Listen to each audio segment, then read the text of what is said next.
मोक्षमार्गस्य नेतारं भेत्तारं कर्मभूभृतां ज्ञातारं विश्वतत्त्वानां वन्दे तद्गुणलब्धये। देवादिदेव एक हजार आठ श्री आदिनाथ भगवान की जय। आचार्य भगवान श्री स्वामी महाराज की जय। 3 करोड़ महामुनिराजों की जय। अब अपन ने कल जो सूत्र देखे थे उनको अपन 5-7 मिनट के अंदर रिवाइज करते हैं और उसके बाद अपन आगे का नया शुरू करेंगे। तो कल अपन ने जो सूत्र देखना चालू करा था वो 8वें नंबर का सूत्र देखना चालू करा था। सत्संख्या क्षेत्र स्पर्शन कालांतर भावाल्प बहुत्वैश्च। ठीक है। तो अगर अपने को किसी भी वस्तु का अथवा सम्यक दर्शन जीव आदि का ज्ञान करना है तो 8 तरह से अपन उसका ज्ञान कर सकते हैं। तो क्या हो गया था? सत यानी कि उसका अस्तित्व, संख्या मतलब वो कितना है, संख्या, क्षेत्र उसका वर्तमान निवास, उसका क्षेत्र कहलाएगा। फिर स्पर्शन, उसकी अप्रोच कहां कहां तक है, वो उसका स्पर्शन कहलाएगा। काल मतलब वो कब तक रहेगा उस स्थिति में, उसका काल। अब अंतर, अंतर क्या होता है? उसकी एक पर्याय छूट गई, वापस वैसी की वैसी पर्याय आने में कितना विरह काल जो लगेगा, कितना टाइम लगेगा, वो जो टाइम डिफरेंस होता है ये अंतर कहलाता है। ठीक है। और भाव, भाव क्या होते हैं? तो जीव आदि को समझा था तो अपन ने 5 भाव देखे थे जीव के, पारिणामिक, औपशमिक, क्षायिक, क्षायोपशमिक, ये सब भाव देखे थे अपन ने जीव के। फिर इसके बाद अल्प बहुत्व मतलब उससे नीचे और उससे ऊपर जब कंपेयर करेंगे चीजों को तो अपन अल्प बहुत्व, इसको अपन ने साड़ी के एग्जांपल से समझा था। ठीक है। तो साड़ी का होना मेरे पास क्या कहलाएगा? उसका अस्तित्व। ठीक है। फिर सत, फिर संख्या कितनी है मेरे पास, सपोज मेरे पास 100 साड़ियां हैं तो ये कहलाएगी उसकी संख्या। फिर क्षेत्र, तो वर्तमान में वो कहां पर है, तो वर्तमान में वो मेरे पास है तो ये कहलाएगा उसका वर्तमान निवास स्थान, उसका क्षेत्र। स्पर्शन, अब उसका मैन्युफैक्चरिंग कहाँ हुई थी, तो मैंने बताया था सपोज गुजरात में उसकी मैन्युफैक्चरिंग हुई है तो वो गुजरात में थी, अब आई मेरे पास मध्य प्रदेश में, कुछ बन के गई होंगी कश्मीर, कुछ बन के गई होंगी उत्तर प्रदेश, कुछ राजस्थान, कुछ असम, ऐसे करके वो सब जगह फैल गई। इसके अलावा अगर अपन उसको एक्सपोर्ट कर दें तो वो कहाँ बाहर भी जा सकती है। ठीक है। कोई अमेरिका पहुंच गई, कोई यूरोप पहुंच गई, तो ये कहलाएगा उसका स्पर्शन। मतलब वो कहाँ कहाँ तक, भूतकाल में कहाँ से आया है और भविष्य काल में कहाँ तक जा सकता है ना। ऐसे अपन देखते हैं रामायण में एक चीज आती है कि सीता का जो जीव है, वो सीता का जो जीव था वो 16वें स्वर्ग में था और 16वें स्वर्ग से वो आया नीचे कहाँ तक, रावण को उपदेश देने के लिए तीसरी पृथ्वी तक गया था। ठीक है। तो 16वां स्वर्ग जो है वो 6 राजू ऊपर आता है। ठीक है। और तीसरी पृथ्वी है वो 2 राजू नीचे आती है। तो उसका स्पर्शन कितना हो जाएगा? तो वर्तमान निवास उसका तो सिर्फ वो 16वां स्वर्ग का विमान जहां वो रहता है, लेकिन स्पर्शन 6 राजू ऊपर तक और 2 राजू नीचे तक, तो 8 राजू का उसका स्पर्शन कहलाएगा।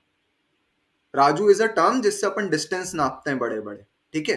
जैसे लोग जो है वो 14 राजू का होता है, अपन 12 भावना पढ़ते हैं तो उसमें आता है 14 राजू उतंग नभ लोक पुरुष लोग संख्या, है ना। तो 14 राजू मतलब ये डिस्टेंस नापने की एक यूनिट होती है। वैसे 6 राजू ऊपर और 2 राजू नीचे, तो उस देव की कितनी, वो हो गया स्पर्शन 8 राजू का। ठीक है। स्पर्शन के बाद सत, संख्या, क्षेत्र, स्पर्शन, काल। काल क्या होता है? वो कब तक मेरे पास रहेगी। सपोज वो 100 साड़ियां थी मेरे पास और वो 100 साड़ियां बेच रहा हूं मैं और 4-5 दिन में वो बिक गई, तो उसका जो काल कहलाएगा मेरे पास वो 4-5 दिन का कहलाएगा। ठीक है। अब मेरी 100 साड़ियां बिक गई, फिर मैंने फोन करके ऑर्डर दिया वापस से कि मुझे वापस 100 साड़ियां भेजो, यहाँ पर बहुत डिमांड है। तो वापस 100 कितने दिन में आ पाएगी, तो उन्होंने बोला चलो भेज रहे हैं हम, 10 दिन लगेंगे आने में। तो वो जो बीच का विरह काल कहलाएगा उसको कहेंगे उसका अंतर। फिर भाव मतलब उसकी क्वालिटीज। ठीक है। और अल्प बहुत्व में क्या करेंगे, हम उसको दूसरी चीजों से कंपेयर करेंगे तो ये अल्प बहुत्व कहलाएगा। ठीक है, उससे कम क्वालिटी वाली या उससे ज्यादा क्वालिटी वाली को कंपेयर करेंगे तो ये अल्प बहुत्व कहलाएगा। इसके साथ अपना सम्यक दर्शन का वर्णन पूर्ण हो गया था। फिर अपन ने सम्यक ज्ञान का वर्णन चालू करा था। तो सम्यक ज्ञान का वर्णन करने के लिए सूत्र दिया था, मति श्रुतावधि मनः पर्यय केवलानी ज्ञानम। 5 प्रकार के ज्ञानों का वर्णन आचार्य ने यहां पर किया था, मति, श्रुत, अवधि, मनः पर्यय और केवल ज्ञान। ठीक है, अब अपन ने एक एक करके इनको समझा था संक्षेप में। जो इस अध्याय में आगे के सूत्र आएंगे वो हर एक ज्ञान को डिटेल में ले लेकर के आते जाएंगे। अपन ने फिलहाल शॉर्ट में समझा था कि एक एक ज्ञान क्या होता है। तो मति ज्ञान क्या होता है? मति ज्ञान क्या होता है? किसी भी चीज को इंद्रिय और मन की सहायता से सामान्य रूप से जानना, ये मति ज्ञान कहलाता है। बहुत ज्यादा डिटेल में नहीं जानना, सिर्फ सामान्य अवलोकन करना किसी भी चीज का इंद्रिय मन की सहायता से, ये ध्यान रखने की चीज है। ठीक है, ये मति ज्ञान कहलाता है। श्रुत ज्ञान क्या होता है? मति ज्ञान द्वारा जानी हुई वस्तु को विशेष जानना श्रुत ज्ञान कहलाता है। मति ज्ञान पूर्वक जो वस्तु के बारे में विशेष ज्ञान हो वो श्रुत ज्ञान कहलाता है। अवधि ज्ञान क्या होता है? अवधि ज्ञान, इसमें अपन ने कुछ चीजें देखी थी, द्रव्य, क्षेत्र, काल की मर्यादा के साथ किसी भी रूपी पदार्थ को बिना इंद्रिय मन की सहायता से सीधे आत्मा से जब जानते हैं तो वो अवधि ज्ञान कहलाता है। ठीक है, क्या क्या चीजें हैं ध्यान रखने की? द्रव्य, क्षेत्र, काल की मर्यादा, रूपी पदार्थ, इंद्रिय मन की सहायता नहीं लग रही है इसमें, बिना इंद्रिय मन की सहायता के सीधे आत्मा से जो ज्ञान हो रहा है उसको अवधि ज्ञान कहेंगे। ये रूपी पदार्थों को ही जानेगा, ये सिर्फ पुद्गल द्रव्य को भी मर्यादा के साथ जानेगा। सपोज पुद्गल द्रव्य में तो परमाणु भी आता है, लेकिन किसी के मति ज्ञान अवधि ज्ञानावरण कर्म का क्षयोक्षम ऐसा नहीं है कि वो पुद्गल परमाणु को जान पाए, तो वो नहीं जान पाएगा। इसके अलावा द्रव्य की मर्यादा ये हो गई। काल की मर्यादा अपन ने क्या देखी थी? वो आज से 10 वर्ष पूर्व का जान सकता है, या 100 वर्ष पूर्व का जान सकता है, या आज से 500 वर्ष आगे का जान सकता है। उसके बाद का या पहले का वो नहीं बता पाएगा, ये काल की मर्यादा। क्षेत्र की मर्यादा, यहां से सपोज वो 500 किलोमीटर दूर तक की चीज को ही जान सकता है, उसके बाहर की चीज को नहीं जान पाएगा। ये हो गए उसके क्षेत्र की मर्यादा। ठीक है, ये अवधि ज्ञान। मनः पर्यय ज्ञान क्या था? मनः पर्यय ज्ञान अवधि ज्ञान से थोड़ा सा और सूक्ष्म था। ये क्या करता है? आपके मन में स्थित विचारों को और उस विचार में जो पदार्थ आ रहा है उसको भी बता देगा। मतलब अवधि ज्ञानी आपके मन में जो विचार आ रहे हैं वो नहीं बता पाएगा। जैसे मैंने एग्जांपल लिया था, मैं किसी मनः पर्यय ज्ञानी मुनिराज के सामने बैठा हूं और मेरे मन में विचार आया कि मेरे दादाजी कहां पर हैं, अभी मुझे ये पता करना है। ठीक है, तो मनः पर्यय ज्ञानी मुनिराज मेरे मन के विचार तो जान ही लेंगे। मेरे मन में क्या विचार आ रहे हैं कि मेरे दादाजी कहां पर हैं, तो वो दादाजी के विचार के बारे में तो जान लेंगे, साथ में वो उसके उस पदार्थ को भी जान लेंगे। मतलब दादाजी अभी 6वें स्वर्ग में हैं या 5वें स्वर्ग में हैं, कहां पर हैं वो, उनकी वर्तमान स्थिति क्या है, वो उस पदार्थ के बारे में भी जान लेंगे और आपको बता देंगे। ये हो गया मनः पर्यय ज्ञान। मनः पर्यय ज्ञान की भी मर्यादा है। ये 45 लाख योजन जितना अपना ढाई द्वीप है, उस ढाई द्वीप के अंदर अंदर की चीजों को ही बता पाएगा ये। उसके बाहर की चीजों के बारे में ज्ञान नहीं हो पाता है। ठीक है, मतलब ढाई द्वीप के अंदर अंदर जितने हैं उनके मन की बात जानता है। और केवल ज्ञान क्या होता है? जिसमें कोई मर्यादा नहीं होती है। ये सारे ज्ञान जो होते हैं ये तो कर्म के उपशम क्षय उपशम और क्षयोक्षम से प्रकट होते हैं, लेकिन जो केवल ज्ञान होता है ये सीधे कर्म के क्षय से प्रकट होता है। ज्ञानावरण कर्म क्षय हो जाता है, पूरा पूरा खत्म हो जाता है, तब केवल ज्ञान आत्मा में प्रकट होता है। ठीक है, उसके लिए अपन ने एक एग्जाम्पल दिया था कि हाथ में रखे आंवले के समान, जैसे हाथ में रखा अपना आंवला होता है, शास्त्रों में उपमा दी गई है हस्ताम लकवत। हस्ताम लक मतलब हस्त में रखा हुआ, लक मतलब आंवले के समान। अपने को जैसे हाथ में रखा हुआ आंवला चारों तरफ से अपने को स्पष्ट दिखाई दे रहा है, वैसे ही केवल ज्ञानी के ज्ञान में लोक अलोक स्पष्ट दिखाई देते हैं। अनंत द्रव्यों की अनंत पर्यायें एक समय में जिस ज्ञान में झलकती हैं उसको कहते हैं केवल ज्ञान। और डिटेल आगे आएगी। ठीक है, अपन ने ये देख लिया था कि ये ज्ञान होते हैं। अब इसके बाद वाला सूत्र क्या था? तत्प्रमाणे। तत्प्रमाणे मतलब ये ज्ञान प्रमाण होते हैं। प्रमाण का मतलब क्या हो गया, ये सारे सम्यक ज्ञान है। सम्यक इनको क्यों कहा गया है, क्योंकि केवली के ज्ञान के द्वारा ही प्रतिपादित हैं। ठीक है।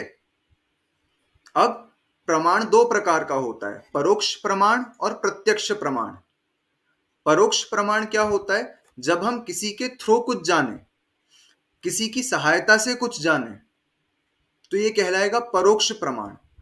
और प्रत्यक्ष प्रमाण जब हम सीधे कुछ जान रहे हैं। ठीक है, दो प्रकार के प्रमाण हो गए। अगला सूत्र था आद्य परोक्षम। आद्य मतलब द्विवचन का शब्द है ये, आद्य। तो आगे के जो दो ज्ञान हैं ये परोक्ष प्रमाण है। क्यों परोक्ष प्रमाण है, क्योंकि इसमें इंद्रिय और मन की सहायता लगती है। समझ में आ रहा है ये, आगे के दो ज्ञान परोक्ष प्रमाण है, परोक्ष ज्ञान है, क्योंकि इसमें इंद्रिय और मन की सहायता लगती है। और पीछे के तीन ज्ञान प्रत्यक्ष मन्यत, उसके बाद वाला सूत्र है प्रत्यक्ष मन्यत, मतलब अन्य जो बचे हुए हैं ये प्रत्यक्ष ज्ञान है, क्योंकि इसमें इंद्रिय मन की सहायता नहीं लगती, सीधे आत्मा से होते हैं। समझ में आया, ये अपन ने अभी सिर्फ कल का देखा है, अब अपन आगे का पढ़ेंगे। समझ में आ गया ये, तो अपन आगे बढ़ेंगे। एक बार थम्स अप दिखा दो मेरे को सारे, कि इसमें कुछ डाउट है क्या, या सब आ गया। ठीक है, अपन आगे देखते हैं। तो ये वाला सूत्र अपना खत्म हो गया था। इसके बाद अपना वाला सूत्र है मति स्मृति। हाँ, ये वाला था, एक बार बोलेंगे। मति ही स्मृति ही संज्ञा चिंताभिनिबोध इत्यनर्थांतरम। एक बार मैं बोलूंगा, वापस रिपीट करना है, सुनना ध्यान से। मति ही स्मृति ही संज्ञा चिंताभिनिबोध इत्यनर्थांतरम। बोलो, माइक बंद है। एक से बुला लो ना, जैसे कल। हाँ, किसी एक एक कोई से बोल, बुलवाओ। जितेन अकेला बोलेगा। उसका कैमरा चालू होता है तो फिर मुझे ना डायरेक्टली वही बोलने में आता है, बाकी किसी को बोलने की इच्छा है तो वो भी बोल सकता है। अरे और किसी को चांस दे। मैं बोलती हूँ, नहीं बोलना है तो। हाँ ठीक है, बोलो। मति ही स्मृति ही संज्ञा चिंता भीनि बोध इत्य नर्थांतरम। ठीक है, हाँ ठीक है। तो अपन इसको समझना शुरू करते हैं अब।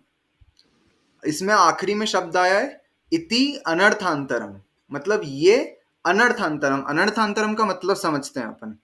अर्थ अंतरम मतलब अर्थ में अंतर होना, और अनर्थांतरम मतलब अर्थ में अंतर ना होना।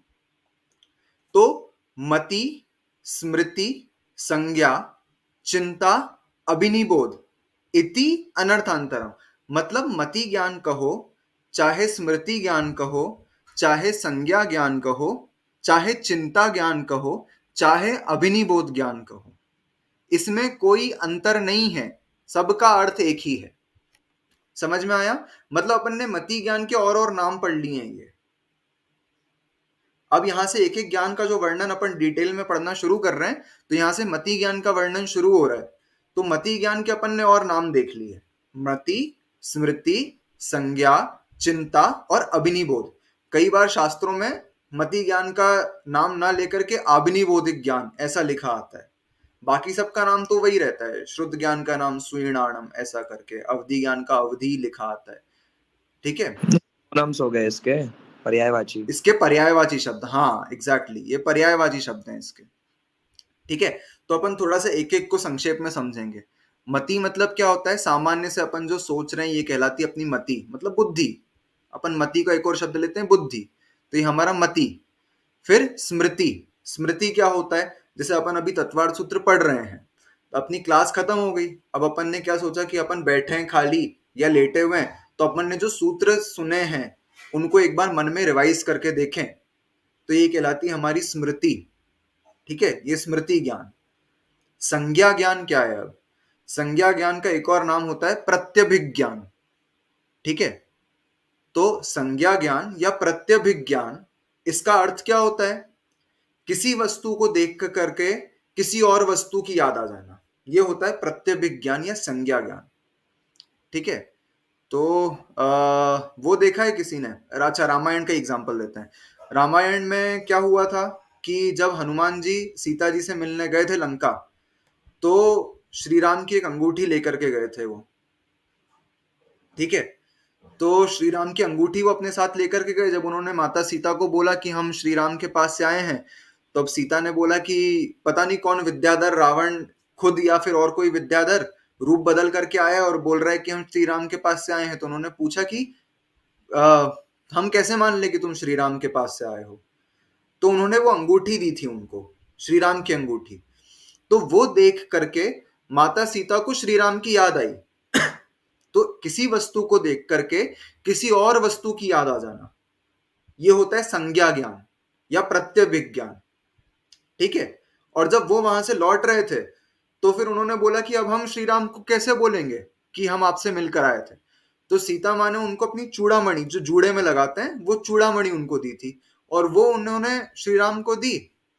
तो श्री राम को वो देख करके याद आ गया सीता माँ के बारे में, ठीक है। तो ये कहलाएगा संज्ञा ज्ञान। जैसे अपन ने कहीं जा रहे हैं, अपने को कपड़ों की दुकान दिखी और अपने को वहां पर एक स्वेटर दिखा, तो उस स्वेटर को देख करके अपने को क्या होता है कि इसी कलर का तो मेरे पास भी है, या इस कलर का मेरी मम्मी के पास या पापा के पास कुछ ऐसा सिमिलर कपड़ा है, ठीक है। ऐसा पेन अपन ने देख लिया सिमिलर, तो बोलेंगे ये सेम तो मेरे पास है। तो किसी वस्तु को देख करके किसी और वस्तु की याद आ जाना, ये होता है संज्ञा ज्ञान, ठीक है। समझ में आया ये संज्ञा। फिर चिंता। चिंता का मतलब यहां पर टेंशन नहीं लेना, ठीक है। चिंता का मतलब क्या होता है कि अनुमान, एक तरह से अपन ने अनुमान ज्ञान लगाना सीखा है। कैसा अनुमान ज्ञान लगाना सीखा है कि कहीं पर अपने को धुआं दिखे, तो अपन देख करके क्या समझते हैं कि वहां पर आग लग रही होगी, ठीक है। तो अगर धुआं है तो वहां पर आग है, ऐसे अपन सिद्धांत कुछ अपने मन में बना लेते हैं, ये कहलाता है चिंता। चिंतन कह सकते हैं, चिंता से चिंतन, चिंतन। हाँ, अपन ने अपने चिंतन से कुछ कंक्लूजन निकाला और वैसा सिद्धांत अपने मन में बैठा लिया, ये चिंता, ठीक है। और आबिनिबोधिक ज्ञान। आबिनिबोधिक ज्ञान क्या होता है? चिंता में जो सिद्धांत अपन ने अपने मन में बिठा लिया, अब उसका उपयोग कर रहे हैं। अपन कहीं जा रहे थे और अपने को दूर कहीं पहाड़ पर धुआं नजर आया, तो अपन बोलेंगे कि हाँ जरूर यहां पर आग लगी होगी, ठीक है। तो अपन ने चिंता में जो सिद्धांत बिठाया था मन में, उसका अब उपयोग कर रहे हैं, तो यह आबिनिबोधिक ज्ञान कहलाएगा। जैसे बारिश, जो पहली बारिश होती है तो उसमें मिट्टी की खुशबू आती है, ठीक है। तो अपने भले एरिया में कहीं बारिश नहीं हुई हो, लेकिन उस मिट्टी की खुशबू को सूंघ करके अपन ये अनुमान लगा लेते हैं कि कहीं ना कहीं पर पास में बारिश हुई होगी, या ठंडी हवाएं चल रही है तो अपने को समझ में आ जाता है कि कहीं ना कहीं आसपास बारिश हुई होगी, ठीक है। तो ये अपन ने कौन सा ज्ञान उपयोग करा अपना? तो ये अपना आबिनिबोधिक ज्ञान है, ठीक है। मतलब अपन ने कुछ सिद्धांत अपने मन में बिठा रखे हैं, उनका अपन ने उपयोग करके कुछ कंक्लूजन निकाल लिया, ठीक है। तो मति ज्ञान के क्या क्या नाम हो गए? मति, स्मृति, संज्ञा, चिंता और आबिनिबोध, ये 5 नाम हो गए, ठीक है। ये समझ में आ गया? तो आगे के सूत्र पर बढ़ेंगे। आ रहा है? ठीक है सौरभ भैया, ठीक है। सोनालिका, आ रहा है समझ में कि कुछ डाउट है? आ गया, ठीक है। तो अपन आगे का सूत्र देखेंगे। आगे का सूत्र क्या बोलता है? तदिंद्रिय निंद्रिय निमित्तम, तदिंद्रिय निंद्रिय निमित्तम, एक बार बोलो। तदिंद्रिय निंद्रिय निमित्तम। ठीक है। क्या कह रहा है ये? तद मतलब वह, जो अपन पिछली बात कर रहे हैं वो, ठीक है, जो पिछले सूत्र में कहा गया है वो। तत् इंद्रिय अनिंद्रिय निमित्तम, ये उस सूत्र को अपन ने संधि तोड़ी है, उसकी संधि विच्छेद किया है। तत् मतलब क्या? वह। इंद्रिय मतलब इंद्रियां, और अनिंद्रिय मतलब मन। निमित्तम इसके निमित्त से होता है, ठीक है। तो वह क्या है? मति ज्ञान। तो मति ज्ञान अपन ने पहला, मति ज्ञान क्या होता है? इंद्रिय मन की निमित्त से, इंद्रिय मन की सहायता से होता है, ये अपन ने देखा ही। तो इंद्रिय मन के निमित्त से होने वाला होता है जो, उसको मति ज्ञान कहते हैं, ठीक है। जैसे अपन ने किसी चीज को देखा, तो अपने को बस दिख रहा है कुछ रेड कलर का, अपने को, अपन ने बहुत विशेष नहीं लगाया, बस सामान्य प्रतिभास हुआ अपने को, तो वो अपने को चक्षु इंद्रिय के माध्यम से हुआ। चक्षु इंद्री के माध्यम से जो मति ज्ञान हुआ वो, ठीक है। अपन को कुछ खुशबू आई, अब अपन ने एकदम फर्स्ट टाइम आ रही है वो, अपन बहुत विशेष रुचि नहीं ले रहे उसके जानने, सिर्फ सामान्य अपने को बस पहली बार महसूस हुआ कुछ खुशबू, तो वो घ्राण इंद्री के माध्यम से अपना मति ज्ञान हुआ, ठीक है। ऐसे ही अपन ने मन से कुछ सोचा, तो बस बहुत for a first fraction of seconds के लिए जो अपने को उस चीज का ज्ञान होता है मन से सोचने पे, वो मति ज्ञान होता है, ठीक है। अब किसी के पास मन नहीं है, मतलब जीव होते हैं जिनके पास एक इंद्रिय होती है या दो इंद्रिय होती है, तो एक इंद्रिय जीव जो होते हैं वो सिर्फ स्पर्शन इंद्रिय से मति ज्ञान होता है उनका। जो दो इंद्रिय जीव होते हैं उनका स्पर्शन और रसना इंद्रिय से मति ज्ञान होता है। तीन इंद्रिय जीव को स्पर्शन, रसना और घ्राण इंद्रिय से मति ज्ञान होता है। ऐसे करते करते अपन संगी पंच इंद्रिय जीव बन गए, तो अपने को स्पर्शन, रसना, घ्राण, चक्षु, कर्ण, इन पांच इंद्रियों से और मन की सहायता से मति ज्ञान होगा, ठीक है। ये सूत्र इतना सही था, इतना सिंपल। अब अपन इसको आगे देखेंगे, मतलब इसका अर्थ एक बार और देख लेते हैं। मति ज्ञान जो होता है वो इंद्रिय और अनिंद्रिय, अनिंद्रिय का मतलब होता है मन, ठीक है। तीन चीजें होती हैं, इंद्रिय, अतिंद्रिय और अनिंद्रिय। इंद्रिय मतलब सेंसेस, 5 सेंसेस जो अपने होते हैं, स्पर्शन, रसना, घ्राण, चक्षु और कर्ण, ये इंद्रिय। अतिंद्रिय मतलब आत्मा, जो आत्मा से होता है, ठीक है। और अनिंद्रिय मतलब जो मन से होता है। अतिंद्रिय मतलब इंद्रियों के अतीत हो गया है जो, ठीक है। तो इंद्रियां पार करके सीधे आत्मा में पहुंच गया, वो अतिंद्रिय। केवल ज्ञान जो है वो अतीन्द्रिय ज्ञान है, ठीक है। और अनिंद्रिय मतलब मन की सहायता से होने वाला जो ज्ञान है, ये अनिंद्रिय ज्ञान कहलाएगा, ठीक है। अब अपन आगे देखेंगे, तदिंद्रिय इंद्रिय निमित्तम। इसके बाद वाला सूत्र होता है अवग्रहे हावाय धारणाः, अवग्रहे हावाय धारणाः। बोलो श्रेयस भैया। अवग्रहे हवाए धारणा। ठीक है, तो अब अपन क्या देखेंगे, मति ज्ञान के स्टेप्स देखेंगे अपन, मति ज्ञान किस प्रोसेस से होता है, ठीक है। तो 4 प्रोसेस हैं, अवग्रह, ईहा, अवाय और धारणा, ठीक है। इसकी संधि हो गई तो क्या बन गया, अवग्रहे हावाय धारणा, ठीक है। 4 प्रोसेस होती है, 4 स्टेप्स होती है, जिसके बाद मति ज्ञान होता है। तो पहली स्टेप हो गई अवग्रह, दूसरी स्टेप हो गई ईहा, तीसरी स्टेप हो गई अवग्रह, ईहा, अवाय, और चौथी स्टेप हो गई धारणा, ठीक है। अब अपन समझते हैं एक एक स्टेप को। तो जब भी अपने को किसी वस्तु का ज्ञान होता है, तो सबसे पहले ज्ञान जो होता है वो हमेशा दर्शन पूर्वक होता है, ठीक है। पहले उस चीज का दर्शन होगा, फिर ज्ञान होगा। अब दर्शन नहीं जरूरी कि दर्शन आंखों से ही होता है, सिर्फ चक्षु अचक्षु 2 प्रकार के दर्शन होते हैं, ठीक है। तो अपने को जो फर्स्ट टाइम अपन ने जीभ पे कुछ रखा और अपने को सिर्फ ठंडा गर्म का हल्का सा जो एहसास हुआ है, बहुत जरा से टाइम के लिए, ठीक है, वो अचक्षु दर्शन है अपना, मतलब आंख से नहीं देखा गया लेकिन जीभ से महसूस किया गया है। चक्षु अचक्षु 2 प्रकार के दर्शन है। चक्षु दर्शन तो अपने को समझ में आ गया, जो आंख से दिख रहा है अपने को, ठीक है, जो अपने सामने है। अचक्षु दर्शन क्या होता है, जो बाकी इंद्रियों से किया गया वस्तु का सामान्य प्रतिभास है, ये अचक्षु दर्शन कहलाता है। तो अपन किसी भी वस्तु का ज्ञान करेंगे तो हमको पहले दर्शन होगा, फिर ज्ञान होगा, ठीक है। केवली भगवान को क्या होता है, दर्शन ज्ञान दोनों एक साथ होता है, युगपत कहते हैं उसको, मतलब उसमें टाइम डिफरेंस नहीं होता है।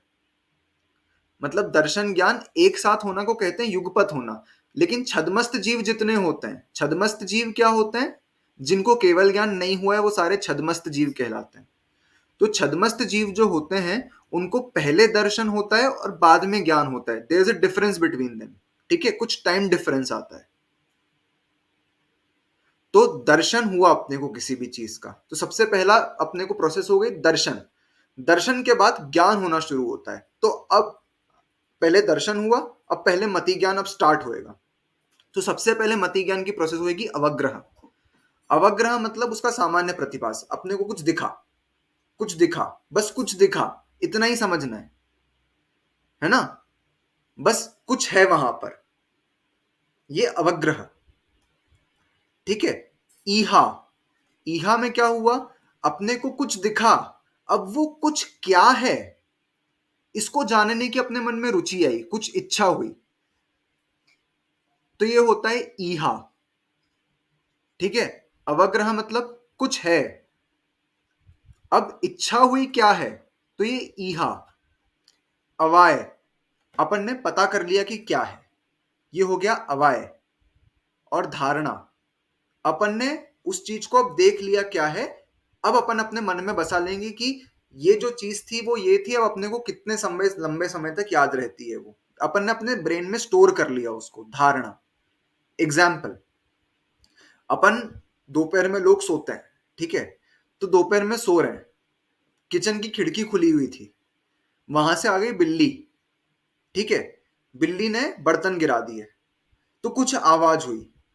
अब कुछ आवाज जो हुई है, ये हुई है ईहा, सॉरी अवग्रह, ये हुआ है अवग्रह।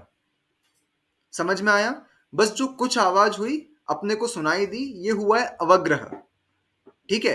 अब अपने मन में इच्छा हुई कि क्या चोर आ गया, क्या काय की आवाज आई थी, बर्तन कैसे गिर गए, ठीक है, तो विशेष जो जानने की इच्छा हुई, ये हुआ है ईहा।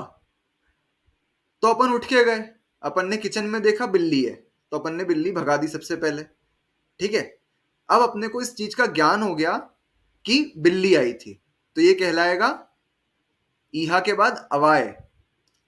अब आके अपन वापस लेट गए, अब जब वापस लेट गए फिर आधे पौन घंटा हुआ, फिर एक आवाज हुई, तो साथ में जो सो रहे थे उसने बोला कि अब देखो क्या है, क्या हो गया, काय की आवाज आई, तो अपन ने बोला अरे कोई नहीं बिल्ली आई होगी, तो अपन ने उस चीज को धारणा में रख लिया, ठीक है, कि ऐसी आवाज थोड़ी देर पहले भी बिल्ली की आई थी, तो अब बिल्ली आई होगी, तो उसने ही बर्तन गिराए होंगे। समझ में आ गया? हाँ, कुछ क्या क्यों इसीलिए, सिंपल। हाँ हाँ, कुछ क्या क्यों और इसीलिए, इन चार एग्जैक्ट। चीजों में चारों चीज आ गई वो। तो कुछ है, अब क्या है ये जानने की इच्छा, पता कर लिया क्या है, और फिर उसको स्टोर कर लिया कि यही चीज हुई होगी, ठीक है। ये हो गए चार प्रकार के प्रोसेस, ये चारों होती है तब मति ज्ञान होता है, मतलब ये चारों मति ज्ञान की प्रोसेस है। समझ में आ गई? ये सिंपल था, आगे बढ़े। और था, अभी हमने लास्ट का पीछे वाला था, वो आपने बोला था कि इंद्रियों मन की सहायता से जो होता है वो मति ज्ञान है। हाँ फिर असंगी का एग्जांपल दिया था, जिसके दो इंद्रियां होगी तो दो स्पर्शन रचना से जान लेगा वो, लेकिन उसके मन तो होगा नहीं, तो उसको हाँ मति ज्ञान तो हुआ हाँ, कैसे? उसको दो इंद्रिय संबंधी मति ज्ञान होगा, ठीक है, जितना है उतने संबंधी मति ज्ञान होता है बस। लेकिन मन तो नहीं है ना उसको। मन तो नहीं है उसका, तो मन का मति ज्ञान जो होता है वो उसको नहीं होएगा, बस स्पर्शन और रसना इंद्रिय संबंधी मति ज्ञान होएगा उसको, बाकी घ्राण चक्षु कर्ण और मन संबंधी मति ज्ञान उसको नहीं होएगा। ठीक है। ठीक है। अब आगे अपन देखेंगे। अब मति ज्ञान अपन ने देख लिया, चार कैसे होता है, चार स्टेप से होता है। अब किन किन वस्तुओं का होता है, ठीक है, उसके लिए अपन 16th नंबर का सूत्र देखेंगे। तो बहु बहुविध क्षिप्राणि श्रुतानुक्त ध्रुवाणाम सेतराणाम। बहु बहुविध क्षिप्राणि श्रुतानुक्त ध्रुवाणाम सेतराणाम। देवल दीदी पढ़ोगी एक बार? हाँ, बहु बहुविध क्षिप्राणि स्त्रीतानुक ध्रुवाणाम सेत्राणाम। ठीक है, तो अपन इसमें समझते हैं क्या होता है, ये कैसी वस्तुएं होती है। बहु, बहु मतलब क्या होता है, बहुत सारी, बहु मतलब बहुत सारी, बहुविध बहुत प्रकार की, ठीक है, बहु मतलब बहुत सारी और बहुविध मतलब बहुत प्रकार की। क्षिप्राणी, तो क्षिप्र समझना है इसमें अपने को। क्षिप्र मतलब क्या होता है, जल्दी, जो जल्दी से चली गई हो, बहुत कम देर के लिए आपके सामने रही, क्षिप्र, ठीक है। निसृत, निसृत मतलब क्या होता है, ढकी हुई या छुपी हुई, निसृत। अनुक्त, अनुक्त मतलब जो नहीं कही गई हो। एग्जाम्पल से अपन समझेंगे क्या होती है ये। ठीक है। अनुक्त मतलब जो नहीं कही गई हो। और ध्रुवाणाम, ध्रुव, ध्रुव मतलब क्या होता है? जो स्थिर हो, ये ध्रुव, ठीक है। और सेत्राणाम मतलब इनका उल्टा कर दो, मतलब बहु का उल्टा क्या कर देंगे तो एक, या अल्प, कम, या एक, ठीक है। बहु मतलब बहुत सारा, तो उल्टा क्या हो जाएगा? एक। बहुविध, इसका उल्टा कर देंगे, उसका विपरीत कर देंगे तो एक विध, ठीक है। क्षिप्राणी, तो क्षिप्र, क्षिप्र का मतलब हो जाएगा अक्षिप्र, तो क्षिप्र मतलब था तेज, तो अक्षिप्र हो जाएगा स्लो, ठीक है।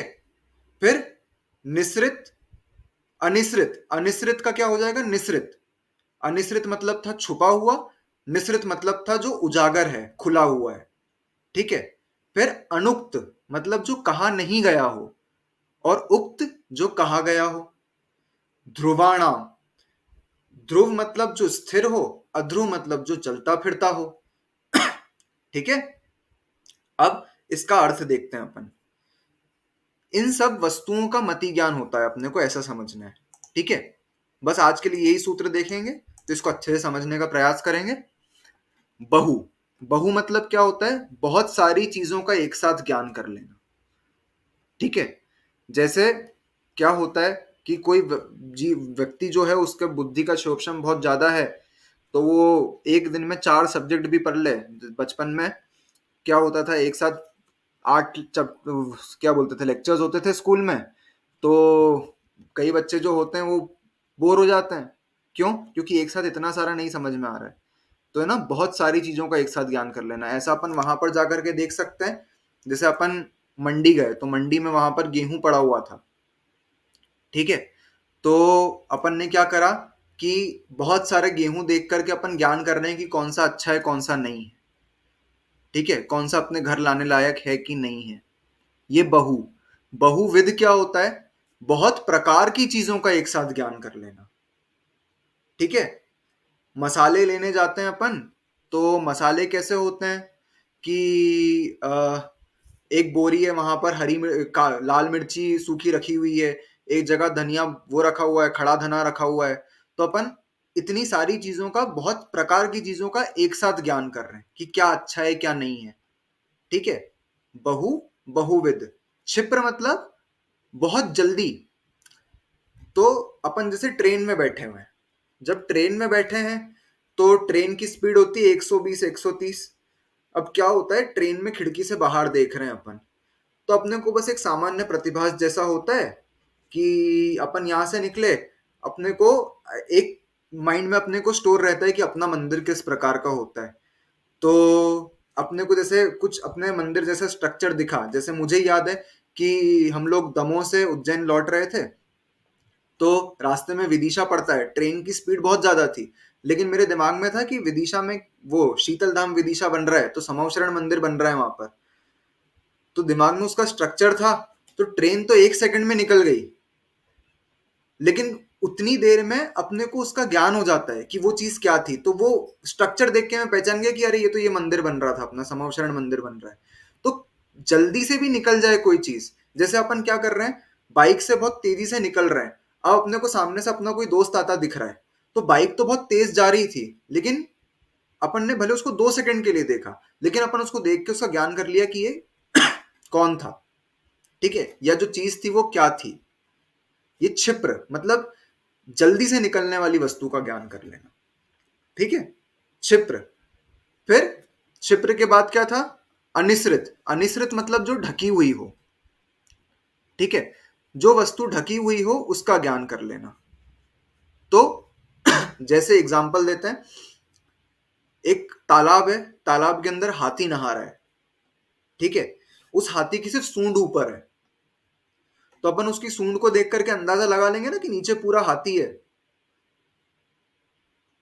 ठीक है। तो वो हाथी तो छुपा हुआ था, उसका कुछ हिस्सा देख करके अपने को ज्ञान आ गया कि ये पूरा हाथी है नीचे। ऐसे विकल्प करो, मतलब ऐसे मिथ्या विकल्प करने की कोई जरूरत नहीं है। हाथी किसने नहीं देखा होगा, ठीक है। अपन जैसे कपड़े जमा रहे हैं, कपड़े जमा रहे हैं तो अब क्या होता है, जैसे अपने पैंट टी शर्ट वगैरह कुछ रहती है, तो अपन ने अलमारी बंद करी, उसका छोटा सा हिस्सा अपने को बाहर दिख गया, बाहर रह जाता है कभी कभी, तो वो देख करके अपने को क्या होता है, अपने को समझ में आ जाता है कि ये कौन सी टी शर्ट है अपनी या कौन सा जीन्स है अपना, ठीक है। तो वो पूरी चीज तो ढकी हुई है, छुपी हुई है, लेकिन उसका छोटा सा हिस्सा देख करके अपन पूरी वस्तु का ज्ञान कर रहे हैं। ये कहलाएगा सॉरी अनिश्रित। फिर अनुक्त, अनुक्त मतलब जो कहा नहीं गया हो उसको समझ लेना, ठीक है, ये कहलाता है अनुक्त। मतलब जैसे अगर महाराज जी आहार करते हैं तो कुछ नियम वगैरह देते हैं वो, तो जैसे उनकी अंजुली बंधी हुई है, तो अब वो ऐसे करके बताते हैं कि मंदिर जा रहे हो कि नहीं जा रहे हो, मंदिर जाते हो कि नहीं जाते हो, नियम वगैरह देते हैं। तो रात में खाते हो कि नहीं खाते हो, ठीक है, या गुटखा वगैरह तो नहीं खाते हो, इस प्रकार के नियम देते वो पूछते हैं। तो उन्होंने वो चीज बोली तो नहीं है, लेकिन अपन समझ रहे हैं कि नहीं समझ रहे हैं तो इसको कहते हैं अनुक्त, ठीक है, बिना कही गई चीज को समझ लेना, ठीक है। हमको नहीं समझ में आती है तो कई बार ब्रह्मचारी भैया लोग जो होते हैं वो बोलते हैं कि महाराज जी बोल रहे हैं मंदिर जाते हो कि नहीं जाते हो, जो साथ में आहार करवाने आते हैं वो बताते हैं कि महाराज जी क्या बताना चाह रहे हैं, ठीक है। जैसे किसी का नमक आदि का त्याग रहता है तो मुनि महाराज ऐसे इशारा करके पूछते हैं कि खाने में नमक डला है कि नहीं डला है, ठीक है। तो उनने वो कहा तो है नहीं, लेकिन उनसे समझ रहे हैं अपन उनके इशारों से, तो जो चीज कही नहीं गई हो उसका ज्ञान कर लेना अनुक्त, ठीक है। फिर आखिरी क्या था, ध्रुव, जो स्थिर वस्तु का ज्ञान कर लेते हैं अपन, वो ध्रुव, ठीक है। स्थिर कैसी, जैसे अपने भवन होते हैं, घर वगैरह होते हैं या मंदिर वगैरह होते हैं अपने नगरों में तो वो स्थिर, उसको ध्रुव कहेंगे, ठीक है। जैसे अपन कहीं 15-20 साल पहले कहीं मंदिर दर्शन करने गए थे, फिर वापस लौट के आए इतने सालों बाद, तो मंदिर तो वैसा का वैसा ही मिलेगा ना अपने को, तो अपन ने दर्शन करे, अपने को उससे ज्ञान हो गया, ठीक है, कि अपन ने यहाँ दर्शन करे थे, ये ऐसा का ऐसा था, तो वो ध्रुव वस्तु है, ठीक है। किसी के घर वगैरह होते हैं, और घर 10 साल पहले भी ऐसा ही था, अभी भी ऐसा ही है, तो ये ध्रुव कहलाएगा। अब इसका उल्टा करेंगे अपन, ठीक है। तो बहु, बहु मतलब बहुत सारा, बहुत सारी चीजों का एक साथ ज्ञान कर लेना। वैसे एक एक चीज का एक बार में ज्ञान करना उसको कहते हैं एक, बहु का उल्टा एक, ठीक है। तो अपन जैसे गेहूं खरीदने गए थे तो अपन ने अल्प, तो अब क्या करा, वहां से अपन सैंपल लेके आ जाते हैं, ठीक है, एक पुड़िया में बांध के सैंपल ले आया मैं कि मम्मी ये सैंपल देख लो और बताओ गेहूं कैसा है। तो 4-5 प्रकार का गेहूं था, उसमें से एक शरबती और जो भी अलग अलग टाइप्स होते हैं गेहूं के, वो लेकर के आ गया मैं। तो उनने एक देखा, मतलब छोटा सा देखा उसको, सैंपल में जितने 10-15 दाने थे गेहूं के उतने ही दाने देखे उनने, और उससे उन्होंने ज्ञान कर लिया कि गेहूं बहुत अच्छा है ये वाला, और ये वाला लाना है अपने को, ठीक है। तो ये एक, बहु का उल्टा। बहुविध क्या होता है, बहुत सारे प्रकार का। तो एक विध क्या होगा, एक बार में एक ही चीज का ज्ञान करना, ठीक है। जैसे मसालों का एग्जांपल उधर दिया था अपन ने, वैसे अपन क्या होता है अपने जैसे किचन में मसाले का एक डब्बा रहता है, उसमें एक में लाल मिर्ची रखी रहती है, एक में हल्दी रखा रहता है, एक में धनिया पाउडर रखा रहता है, ठीक है। तो उसमें अपन ने सिर्फ हल्दी को देखा, तो उतनी हल्दी, एक चीज को देखा अपन ने, बहुत सारे प्रकार की चीजों को नहीं देखा, सिर्फ हल्दी को देख करके अपने को ज्ञान हुआ कि अरे तुम्हारे यहाँ की हल्दी तो बहुत अच्छी है, या तुम्हारे यहाँ का धनिया तो बहुत अच्छा है, तो ये वाला लाएंगे अपन अगली बार से। तो ये एक विध। फिर क्षिप्र का उल्टा अक्षिप्र। क्षिप्र क्या था, तेजी से निकलती हुई वस्तु का ज्ञान कर लेना। तो अक्षिप्र क्या होगा, जो धीरे धीरे, अब जैसे कोई सामने पैदल पैदल चल के आ रहा है मेरे सामने, तो उसको तो मैं दूर से देख के आराम से पहचान लूंगा, ठीक है, ये होता है अक्षिप्र, ठीक है। फिर अनिश्रित था, तो निश्रित जो सामने खुला हो, उसका एक हिस्से को देख करके नहीं, अपन पूरे को एक साथ देख करके ज्ञान कर रहे हैं, कुछ छुपा ही नहीं है, हाथी सामने खड़ा है, तालाब में नहा नहीं रहा है, ठीक है। तो अपन ने हाथी को पूरा का पूरा देख करके ज्ञान कर लिया। फिर अनुक्त मतलब इसका उल्टा हो जाएगा उक्त, जो नहीं कहा गया था अब कहा गया हो, ठीक है। तो सीधे सीधे बोल के अपन जो कहते हैं उसका ज्ञान करना। आप रात में खाते हो कि नहीं खाते हो, आप मंदिर जाते हो कि नहीं जाते हो, तो ये उक्त, ठीक है। और आखिरी एक और बचा, क्या था, ध्रुव। तो अध्रुव, अध्रुव क्या होता है, जो चीजें चेंज होती रहती है, जैसे बिजली चमकती है, तो बिजली चमकती है तो क्या होता है कि वो तो 1 सेकंड के लिए चमकी और गायब हो गई, लेकिन अपन ज्ञान कर लेते हैं उसका, ठीक है, कि वो तो अध्रुव थी ना, वो तुरंत गायब हो गई, लेकिन अपने को ज्ञान हो गया कि बिजली चमकी थी, ठीक है। तो ये 12 प्रकार की चीजों का ज्ञान करते हैं अपन। इन 12 प्रकार की चीजों का पहले अवग्रह होता है, फिर इन 12 प्रकार की चीजों का अवाय होता है, फिर क्या होता है, अवग्रह के बाद अवाय होता है, ईहा भी तो होता है। हाँ, अवग्रह ईहा। होता है, फिर ईहा होता है, फिर अवाय होता है इन 12 का, फिर इनकी धारणा बनती है मन में, ठीक है। फिर इसको अपन 6 इंद्रियों से, मतलब 5 इंद्रियों से और 1 मन से जानते हैं, ठीक है। तो ये मति ज्ञान के अलग अलग टाइप्स बनते जाएंगे। कल अपन देखेंगे कि मति ज्ञान के टोटल कितने टाइप्स होते हैं, ठीक है। आज जो अपन ने पढ़ा, इसमें किसी को कोई डाउट है?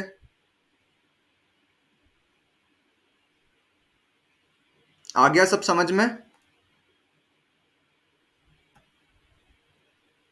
ठीक है, जिनवाणी स्तुति करें आज के लिए। जो अगला वाला है ना, बस वो मतलब एक वर्ड का है और हाँ एक लाइन का मीनिंग है, हाँ, तो अगर हो सके तो नहीं उसके बाद फिर वो कनेक्टेड हो जाएंगे सारे, तो अर्थ अवग्रह व्यंजन अवग्रह सब समझाना पड़ेगा, तो लंबा हो जाएगा वो, ठीक है। तो अपन आज के लिए इतना ही करते हैं, जिनवाणी स्तुति करेंगे। शास्त्र पठन में मेरे द्वारा यदि जो कहीं कहीं प्रमाद से कुछ अर्थ वाक्य पद मात्रा छूट गई, सरस्वती मेरी इस त्रुटि को कृपया क्षमा करें, और मुझे कैवल्य धाम में मां विलंब धरें। वांछित फलदात्री चिंतामणि सदृश मात्र तेरा, वंदन करने वाले मुझको मिले पता मेरा। बोधि समाधि विशुद्ध भावना आत्म सिद्धि मुझको मिले, और मैं पा जाऊं मां मोक्ष महासुख को। द्वादशांग जिनवाणी मातेश्वरी की जय। जय। काय उत्सर्ग करना।